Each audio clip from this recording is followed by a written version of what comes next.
Hello students, मैं are के शर्मा नवीन ITI के यूट्यूब चैनल में आपका स्वागत करता हूं।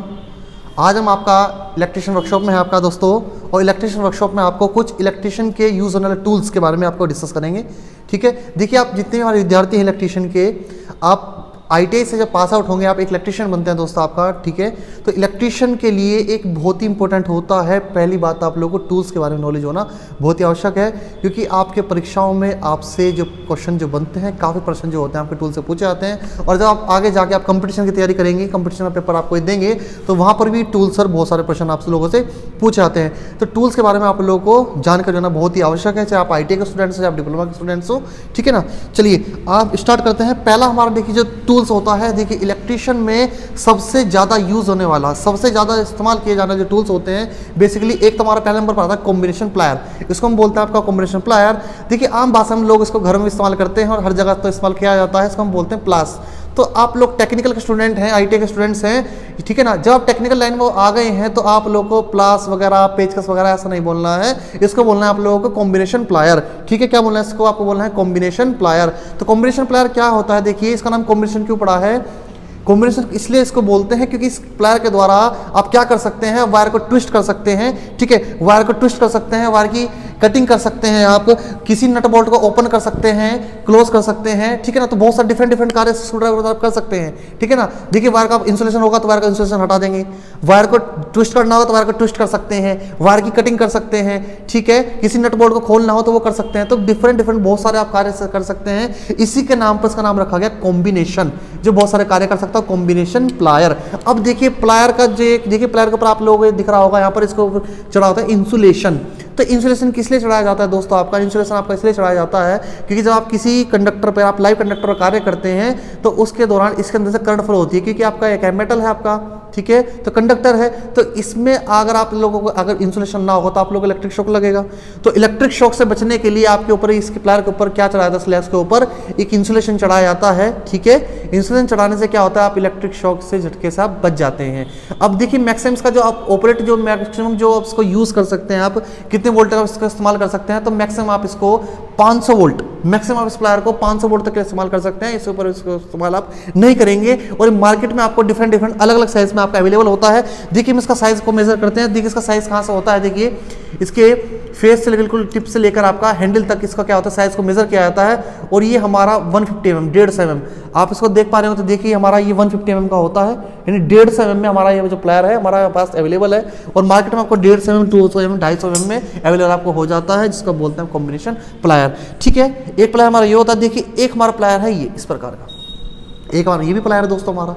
ठीक है, एक ये भी प्लायर होता है, ध्यान से देखिए इसको आप, ये भी हमारे पास प्लायर है, इसको हम बोलते हैं साइड कटिंग प्लायर। इसको हम क्या बोलते हैं, आपका ये हमारा साइड कटिंग प्लायर होता है। ठीक है, एक प्लायर के बाद आता है कौन सा प्लायर, इसको बोलते हैं साइड कटिंग प्लायर। हमारे पास लॉन्ग नोज प्लायर भी होता है, डिफरेंट प्रकार के हमारे पास प्लायर होते हैं। ये क्या करता है, वायर को कट करने के जहाँ पर हमारा कॉम्बिनेशन प्लायर नहीं जा सकता, ठीक वहाँ पर हम क्या करते हैं, इस जहाँ पर बहुत सारे तार होते हैं हमारा कॉम्बिनेशन प्लायर वहाँ पर नहीं जा सकता, तो वहाँ पर क्या करते हैं, इस प्लायर का इस्तेमाल किया जाता है वायर को कटिंग करने के लिए। हम इस साइड कटिंग प्लायर का क्या करते हैं, इस्तेमाल करते हैं, इसका नाम ही लिखा है इसलिए इसका नाम होता है साइड कटिंग प्लायर। इसके बाद आपका इलेक्ट्रिशियन में सबसे ज़्यादा यूज होने वाला जो टूल्स होता है, एक तो आपको वो लोगों को प्लायर होता है, दूसरा हम बात करते हैं आपके स्क्रू ड्राइवर की। दूसरा कॉमन जो टूल होता है वो होता है हमारा स्क्रू ड्राइवर। आप लोग देखिए स्क्रू ड्राइवर जो होता है आप लोग सब घर में भी इस्तेमाल करते हैं भाई, ठीक है ना, घर वगैरह में इस्तेमाल होता है और हमारा नॉर्मली भी इस्तेमाल होता है। तो इलेक्ट्रिशियन के लिए जो मेन टूल्स जो माना जाता है, स्क्रू ड्राइवर के बिना आप प्लायर के बिना आप कोई भी कार्य नहीं कर सकते। ठीक है, तो देखिए स्क्रू ड्राइवर, देखिए स्क्रू ड्राइवर भी आपको मार्केट में अलग अलग साइज़ के मिलते हैं, अलग अलग प्रकार के आते हैं। ये माइनस टाइप वाला देखो टिप है इसकी, माइनस पॉइंट होता है, बहुत सारे देखो प्लस वाले होते हैं, और जो आपके दोनों टाइप से प्लस आप माइनस से भी यूज़ कर सकते हैं, प्लस से भी यूज़ कर सकते हैं। तो डिफरेंट प्रकार के स्क्रू ड्राइवर होते हैं। बात करते हैं साइज़ की, बात करते हैं साइज़ की कि मार्केट में आपको किस प्रकार से अवेलेबल आपको मिलेगा मार्केट में। तो देखिए हमारा SS का स्टील रूल होता है, हमारे पास स्टील रूल है, ये आप लोगों को सभी ने यूज़ किया होगा, देखिए सभी के पास होता है, इसको बोलता हूँ स्टील रूल। तो स्टील रूल के द्वारा इसके मापन कर सकते हैं, मेजर कर सकते हैं कि इसका साइज़ क्या रहेगा। ठीक है, देखिए इसका आपके ऊपर इंसुलेशन हैंडल होता है, और ये यहाँ से यहाँ तक हमारा होता है शैंक। ये क्या होता है, यहाँ से लेके यहाँ तक का जो भाग होता है, यहाँ से लेके यहाँ तक की जो भाग होता है इसको हम क्या बोलते हैं, शैंक बोलते हैं। और आगे का जो भाग होता है ये वाला जो भाग होता है पतले वाला, ये आगे का फेस ही, इसको बोलते हैं टिप। या बिट बोल सकते हैं, टिप बोल सकते हैं, आप इसको क्या बोल सकते हैं, बिट बोल सकते हैं। तो देखिए इसका साइज कहाँ से मेजर किया जाता है, इस शैंक से लेकर टिप तक, इस शैंक से लेकर टिप तक के द्वारा आप क्या कर सकते हैं, इस स्क्रू ड्राइवर का साइज को मेजर कर सकते हैं। तो इसकी जो वैल्यू आती है कितनी, 1.5 mm।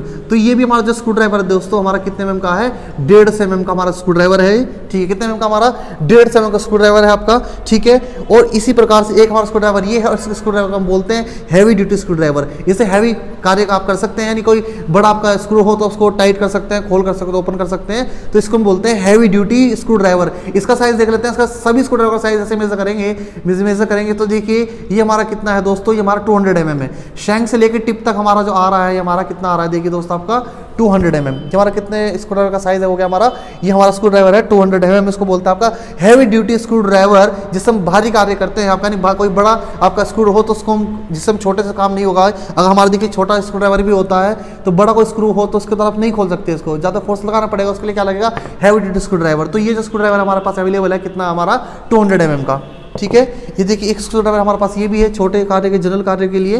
इसका साइज देख लेते हैं, इसका साइज है आपका 100 mm। ये देखिए हमारा साइज है, ये देखिए आपका सर प्रॉपर दिख रहा है। ये देखिए आपका जो स्क्रू ड्राइवर है आपका, इसका साइज देखिए, मैंने आपको बताया था शैंक से लेकर टिप तक, यानी टिप बोल सकते हैं उसको, बिट बोल सकते हैं, ये हमारी शैंक होती है। इसके ऊपर देखिए आपका इंसुलेशन चढ़ाया होता है, इसके ऊपर इंसुलेशन चढ़ाया होता है कि आपकी, ताकि आप जब कार्य करते हैं स्क्रू को खोलते हैं तो आपको ग्रिप के लिए चढ़ा देते हैं। और आपको अगर आपको लाइव कंडक्टर का काम करना है, कोई सॉकेट के पीछे की स्विच के पीछे को पेज को खोलना है, तो वहाँ पर करंट आपको ना लगे। ठीक है, तो ये हमारा साइज होता है। डिफरेंट प्रकार के हमारे पास स्क्रू ड्राइवर आते हैं, ये हमने आपको बताया। ये देख लेते हैं इसका साइज हमारा, ये वाला हमारा है, ये 1.5 mm हमारा। ठीक है, बहुत सारा प्रकार। और देखिए एक हमारा स्क्रू ड्राइवर ये है, ये देखिए हमारे पास सबसे लॉन्गेस्ट स्क्रू ड्राइवर है, इसकी लेंथ सबसे ज़्यादा है, हमारा करीब 2.5 mm। देखिए ये हमारा स्क्रू ड्राइवर है, हमारा 2.5 mm का। ये हमारा स्क्रू ड्राइवर है, कितना है हमारा, 250 mm का स्क्रू ड्राइवर है। ठीक है, तो ये हमारे स्क्रू ड्राइवर होते हैं, और डिफरेंट आप इसका इस्तेमाल कर सकते हैं अकॉर्डिंग टू वर्क। आपका जैसा कार्य होगा उसके अनुसार इसका हम क्या करते हैं, इस्तेमाल करते हैं। ठीक है, इसके बाद हमारा देखिए आता है, हमारे पास जो आता है उसको हम बोलते हैं आपका फेस टेस्टर। इसको हम क्या बोलते हैं, आपका फेस टेस्टर इसको बोलते हैं। देखिए आप लोगों, सभी लोगों ने देखा होगा, इसको एक और नाम से जाना था। इसको देखिए, इसके अंदर जो बल्ब होता है उसको बोलते हैं नियॉन लैंप। क्या बोलते हैं, नियॉन लैंप। तो नियॉन लैंप के आधार पर इसको बोल सकते हैं, आप क्या बोल सकते हैं, नियॉन टेस्टर भी बोलते हैं, फेस टेस्टर भी बोलते हैं, लाइन टेस्टर भी बोलते हैं। क्योंकि इसके द्वारा क्या करते हैं, आपका जो न्यूट्रल जो फेज जो होता है, जो आपका जो फेस कंडक्टर होता है, फेस कंडक्टर की पहचान करने के लिए किसका इस्तेमाल किया जाता है, आपका फेस टेस्टर का इस्तेमाल किया जाता है। इसके अंदर नियॉन लैंप होता है हमारा, रजिस्टर होते हैं हमारे। ठीक है, इसके पीछे देखिए पिन होती है, कैप होती है। जब आप इसको किसी फेस तार में लगाते हैं, पीछे से आप इसको अर्थ मिलता है, तो हम बॉडी के द्वारा अर्थ मिलेगा इसको, अर्थ के द्वारा। तो क्या करते हैं, लैंप ग्लो करता है, इसका मतलब है कि उसमें फेस है। जिसे फेस नहीं होगा तो वहाँ पर नहीं दर्शाएगा। तो केवल फेस की उपस्थिति को दर्शाने के लिए हम किसका इस्तेमाल किया जाता है, फेस टेस्टर का इस्तेमाल हम करते हैं। तो ये भी बहुत ही हमारा कॉमन औजार होता है इलेक्ट्रिशियन के लिए। ठीक है, सारे इंपॉर्टेंट टूल्स होते हैं बेसिकली, पर कुछ कॉमन जो होते हैं जिसके बिना आप कार्य नहीं कर सकते। जैसे आपका टेस्टर जो होता है, टेस्टर आपको लोगों को जरूर चाहिए। अगर आप किसी का काम करते हैं, आप काम कर रहे हैं इलेक्ट्रिशियन का, कोई भी इलेक्ट्रिशियन का कोई वर्क आप कर रहे हैं, तो उसके लिए आपको प्लायर होना आवश्यक है, स्क्रू ड्राइवर का होना आवश्यक है, फेस टेस्टर का होना आवश्यक है। ठीक है, एक देखिए सिंपल आपको सभी को पता होता है, हमारा वायर कटर होता है, वायर को कटिंग करने का आता है हमारा। वायर का इंसुलेशन कट करने के लिए इसको क्या करते हैं, इस्तेमाल करते हैं। इसको आपका होता है वायर कटर हमारा। ठीक है, देखिए इसके बाद बात करते हैं, ये देखिए ये हमारा होता है पोकर। ये देखिए इसको हम क्या बोलते हैं, आपका पोकर, सुम्बी, सुआ जिसको बोला जाता है हिंदी में आप जो बोलते हैं। तो नॉर्मल जो लैंग्वेज जो आपकी जो होती है उसका इस्तेमाल नहीं करना है, आपको पहले ही बताया था। ठीक है, तो कॉमन सी चीज़ है। हाँ, जाहिर सी बात में ऐसे बच्चे ऐसे बोलते हैं कि सर सुआ चाहिए, बेटा सुआ नहीं है ये हमारा स्क्रू ड्राइवर भी नहीं है। बहुत से लोग इसको बोलते हैं, हम लोगों ने बहुत सी जगह देखा है। जब प्रैक्टिकल जो होते हैं ना, तो प्रैक्टिकल टाइम में आपका क्या होता है, बच्चे इसको बोलते हैं स्क्रू ड्राइवर है। भाई ये कहाँ से स्क्रू ड्राइवर लग रहा है आप लोगों को, इसकी टिप देखिए, इसमें कुछ है क्या, आगे से नोक की तरह है। तो बच्चे इसको स्क्रू ड्राइवर बोलते हैं। स्क्रू ड्राइवर नहीं है भाई, ये सुआ भी नहीं है, इसको हम बोलते हैं। और जाहिर सी बात है, हम आपको पोकर इसको बोलेंगे। तो ऐसी लैंग्वेज आपको इस्तेमाल नहीं करनी है, क्योंकि टेक्निकल स्टूडेंट्स हैं, तो थोड़ा सा आपको इन चीज़ों का ध्यान रखना है। ठीक है, ये हमारा पोकर, इसका इस्तेमाल क्या किया जाता है, देखिए जब आपकी माइका की जो शीटें होती हैं, देखिए आपको दिखाते हैं यहाँ पर इस प्रकार से। देखिए हमारी माइका की शीट है, हमारे बच्चों के द्वारा क्या किया है, तैयार किया गया है, एक बोर्ड है हमारा।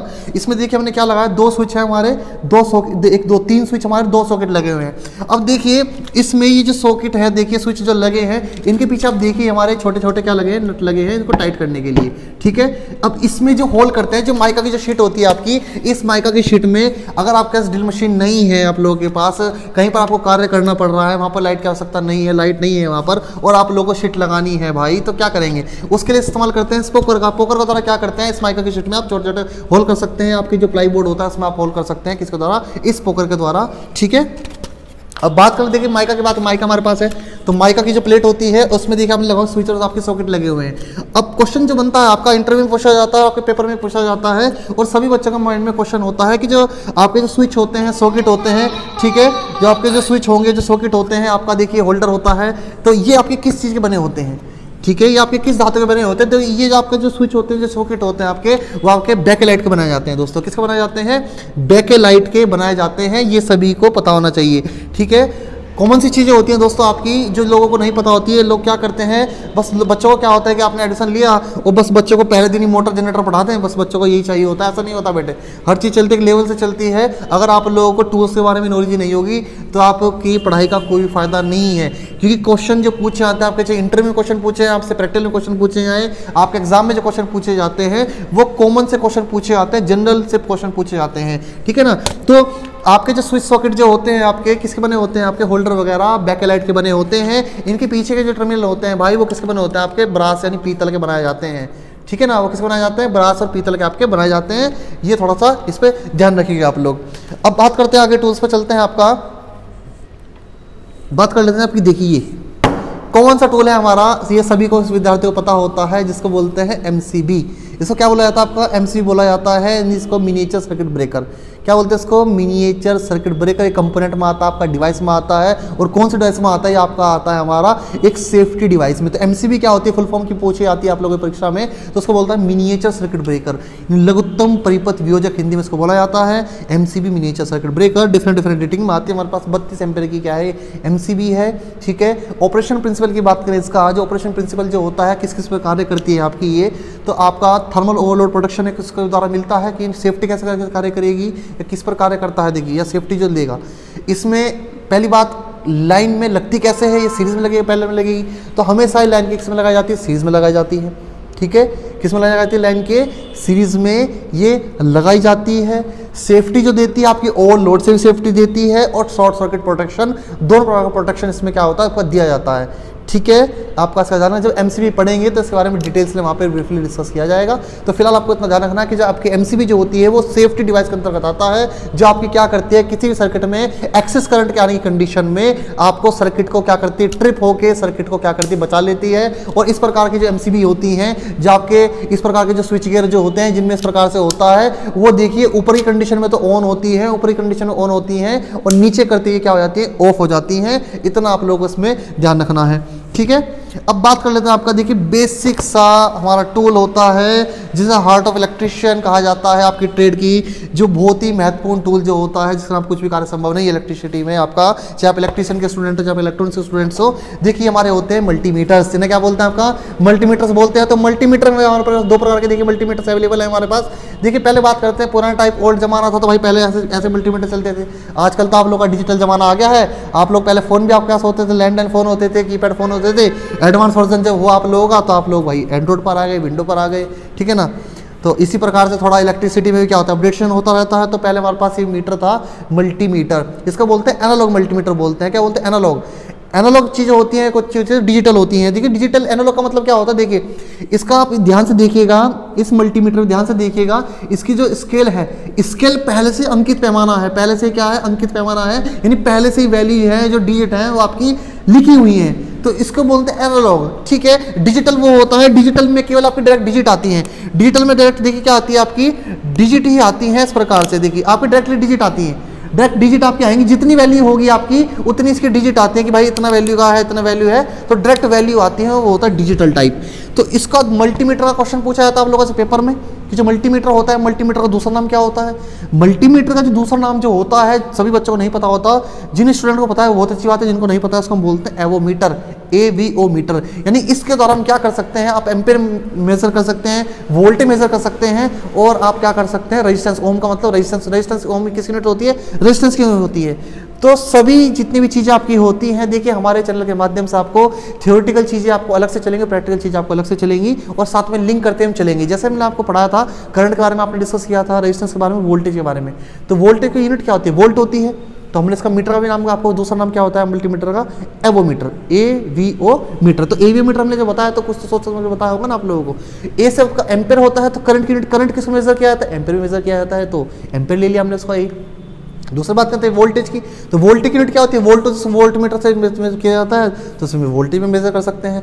बात करते हैं ओम की, तो ओम किस यूनिट होती है, आपकी रेजिस्टेंस की यूनिट होती है, तो उसको आप रेजिस्टेंस से मेजर कर सकते हैं। देखिए इसमें आपकी रीडिंग अलग अलग दी गई है, आपको ओम के लिए अलग दिया गया है, ओम के लिए अलग दिया गया है, वोल्टेज के लिए अलग है, और AC वोल्टेज के लिए अलग है। इसी प्रकार से आपके पैमाने हैं, और इसी प्रकार से आपका डिजिटल मल्टीमीटर की बात करें, डिजिटल मल्टीमीटर की अगर बात करें आपका, तो इसमें भी आपके देखिए एक वोल्टेज DC वोल्टेज की रेंज इसमें हमको दी गई है, AC वोल्टेज मेजर दी गई है, DC करंट इसको मेजर कर सकते हैं, ठीक है। और इसके द्वारा AC करंट इससे मेजर नहीं करेंगे। AC करंट के लिए आपका क्या करते हैं, आपका हम इस्तेमाल करते हैं आपका क्लिप ऑन मीटर, जिसको टोंग टेस्टर के नाम से जाना जाता है, ठीक है। उसको द्वारा हम क्या करेंगे, उसको AC करंट को मेजर करते हैं, ठीक है। इससे रेजिस्टेंस को मेजर कर सकते हैं, रेजिस्टेंस की रेंज आप यहाँ से इसको क्लिक इसको ले आ सकते हैं घुमा के, और इससे आप क्या करते हैं रेजिस्टेंस की मेज हो जाएगा। और जब हम कोई प्रैक्टिकल करेंगे तो प्रैक्टिकल के द्वारा आपको मेजर करके दिखाएंगे कि हमारा किस प्रकार से कार्य करेगा पूरा प्रॉपर। इसका एक मल्टीमीटर पर अलग से वीडियो बनेगी, उसके द्वारा मल्टीमीटर के द्वारा हम किसी भी चीज़ की कंटिन्यूटी की जांच करेंगे, ठीक है, कंटिन्यूटी की जांच करेंगे, वाइंडिंग की कंटिन्यूटी की जांच करेंगे, उसका इंसुलेशन कितना है, हम मैगर का इस्तेमाल करके आप लोगों को प्रॉपर चीज़ वो दिखाएंगे। तो फिर आपको याद रखना है कि मल्टीमीटर जो होता है आपका,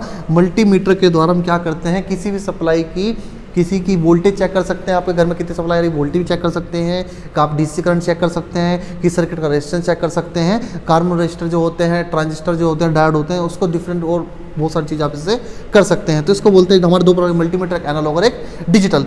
देखिए अब 2-4 मीटर की बात करते हैं, 1-2 मीटर देख लेते हैं और फिलहाल वीडियो खत्म करेंगे, फिर नेक्स्ट आपकी जो वीडियो होगी इसमें और आपको तो ज़्यादा बताएंगे, ठीक है। देखिए अब देखिए ये मीटर आप बताइए, देखिए इस पर लिखा है HZ, ये आपको मीटर सभी को विद्यार्थियों को दिख रहा होगा, देखिए इस पर लिखा है हमारा HZ, यानी हर्ट्ज। हमने पढ़ा है कि फ्रिक्वेंसी, देखिए हर्ट्ज किसका मात्रा होता है, फ्रिक्वेंसी का होता है, हर्ट्ज किसका मात्रा होता है, फ्रिक्वेंसी की मात्रा होता है। तो फ्रिक्वेंसी क्या होती है हमारी, साइकिल पर सेकंड। फ्रिक्वेंसी क्या होती है, साइकिल पर सेकंड, एक सेकंड में तय की गई चक्रों की कुल संख्या का क्या बोलते हैं, फ्रिक्वेंसी बोलते हैं। तो फ्रिक्वेंसी को मेजर करने के लिए मीटर भी तो होगा ना भाई, फ्रिक्वेंसी कितनी है, तो फ्रिक्वेंसी मेजर करने के लिए मीटर का इस्तेमाल किया जाता है, जिसे हम बोलते हैं फ्रिक्वेंसी मीटर। इसमें दी गई रीडिंग होती है, इसमें मिनिमम 45 और मैक्सिमम 55 है, परंतु भारत में हमारी जो फ्रिक्वेंसी होती है वो कितनी है हमारी, 50 हर्ट्ज। कितनी फ्रिक्वेंसी होती है, 50 हर्ट्ज होती है। और हमने आप लोगों को बताया था इस 50 हर्ट्ज की फ्रिक्वेंसी को हम क्या कर सकते हैं, चेंज कर सकते हैं, कितना, केवल ±3% चेंज कर सकते हैं। तो मैक्सिमम आप फ्रिक्वेंसी कर सकते हैं 51.5% और मिनिमम फ्रिक्वेंसी आप कर सकते हैं 48.5% फ्रिक्वेंसी में चेंज आप कर सकते हैं। इस साथ हम चेंज नहीं करेंगे। घर की हमारा ऐसा नहीं है कि भाई की सर की 40 कर दो, 20 कर दो, ऐसा नहीं होगा भाई, ठीक है ना। अकॉर्डिंग टू सब रूल चलता है, IER इंडियन इलेक्ट्रिसिटी रूल्स आपके 1956 में स्टैब्लिश हुए। उनके बाद कुछ संशोधन इसमें होता रहा 2003-2007 में, तो वो संशोधन अलग होते हैं। उसके लिए मैंने आपकी जो इंडियन इलेक्ट्रिसिटी रूल्स हैं उसके लिए एक प्रॉपर वीडियो बनाई हुई है, उस वीडियो का लिंक मैं आपको डिस्क्रिप्शन बॉक्स में दूंगा, आप वहां से इसको देख सकते हैं। तो फ्रिक्वेंसी मीटर को, फ्रिक्वेंसी मीटर पे रीडिंग लिखी होती है हर्ट्ज, तो इसके द्वारा क्या मेजर किया जाता है कि फ्रिक्वेंसी को मेजर किया जाता है। दूसरे की बात कर लें तो आपका देखिए एक हमारा मीटर है हमारे पास, इस देखिए इस पे लिखा है कोने में, देखिए आप यहाँ पे लिखा हुआ कोने में, यहाँ पे चेक कर सकते हैं, लिखा है KW। क्या लिखा है आपका, किलोवाट। KW का मतलब क्या होता है आपके किलोवाट। तो वाट का मतलब क्या होता है, देखिए वाट किसकी यूनिट होती है दोस्तों, वाट किसकी यूनिट होती है, वाट यूनिट होती है हमारी पावर की। तो ये हमारा कौन सा मीटर है, पावर मीटर है हमारा, वाट मीटर हम इसको कह सकते हैं, वाट मीटर है हमारा। किलोवाट में इसको कहाँ तक इसकी रेटिंग देखिए 3 किलोवाट, 3 किलोवाट का हमारे पास मीटर है। तो मैक्सिमम 1 किलोवाट कितना होता है, 1000 वाट के बराबर होता है। तो 3 किलोवाट कितना हो गया, 3000 वाट के बराबर हो गया। तो इस मीटर के द्वारा आप क्या कर सकते हैं, इस मीटर के द्वारा आप 3000 वाट तक का लोड कैलकुलेट कर सकते हैं। इस मीटर में देखिए क्या होता है, इस मीटर में थोड़ा सा पीछे देखिए दिख रहा है इसमें MLCV, इसमें देखिए कॉइल होती हैं। वाट मीटर जो करता है आपका, वाट मीटर क्या मेजर करता है, पावर मेजर करता है। वाट मीटर क्या मेजर करता है, आपकी पावर को मेजर करता है। तो पावर क्या होता है, पावर क्या पढ़ते हैं आप, वोल्टेज इंटू करंट। पावर क्या मेजर पढ़ते हैं आप, अगर DC सर्किट में पढ़ते हैं P बराबर V into I, voltage Guna current. AC में पढ़ते हैं तो P बराबर V into I cos phi, ठीक, cos phi क्या होता है, पावर फैक्टर होता है, वो अलग से मीटर आपको दिखाएंगे भी। तो पावर कैलकुलेट करने के लिए आपको वोल्टेज और करंट दोनों चाहिए। यानी वोल्टेज इंटू करंट करेंगे, गुणा करेंगे तो क्या निकल आएगा, पावर निकल कर आएगी। तो इसमें दो प्रकार की कोयलें होती है, इसमें दो प्रकार की कोयल होती है, इसमें दो प्रकार की कोयल होती है, एक को वोल्टेज कोयल बोला जाता है, एक को करंट कोयल बोला जाता है। वोल्टेज कोयल जो होती है वो प्रेशर कोयल होती है, जो आपके पैरेलल में कनेक्ट होती है, लैक्रोस कनेक्ट होती है। दूसरी आपकी जो करंट कोयल होती है इसको सीरीज कोयल के नाम से भी जाना जाता है। वो कैसे कनेक्ट होती है, सीरीज में कनेक्ट होती है। जब वाट मीटर में पढ़ेंगे आपका थ्योरेटिकली तो वहां पर इस चीज को बेटर समझ में आएगा। फिलहाल आप याद रखना कि वाट मीटर जो होता है, जो किलोवाट मीटर है, यानी वाट मीटर वो होता है जो क्या करता है, पावर को मेजर करता है। ठीक है, इसी प्रकार से एक देखिए हमारा होता है, इस पर लिखा है देखिए मीटर पर, ध्यान से पढ़िए आप लोग, cos फाई।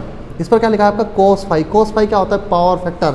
cos फाई में लोग किसको क्या मानते हैं, इसको ये मैथ वाला cos फाई होता है ना, जैसा आप लोग आज तो इसी प्रकार से हमारे इलेक्ट्रिकल में छोटी छोटी चीजें होती हैं। ठीक है ना भाई, बड़े बड़े सब्जेक्ट तो आप लोग पढ़ते आए हो आज तक, मैथ भी पढ़ता है, इंग्लिश पढ़ता है, हिंदी पढ़ता आए हो, तो चीजें सारी बहुत सारी चीजें ऐसी होती हैं। बहुत से बच्चे क्या करते हैं, आप टेक्निकल फील्ड में आ गए हैं, अगर आपका माइंड ऐसा रहेगा नॉन टेक्निकल वाला, बिल्कुल मंद बुद्धि टाइप अगर आप रखेंगे माइंड को, तो आपकी चीज़ें कभी समझ में नहीं आने वाली।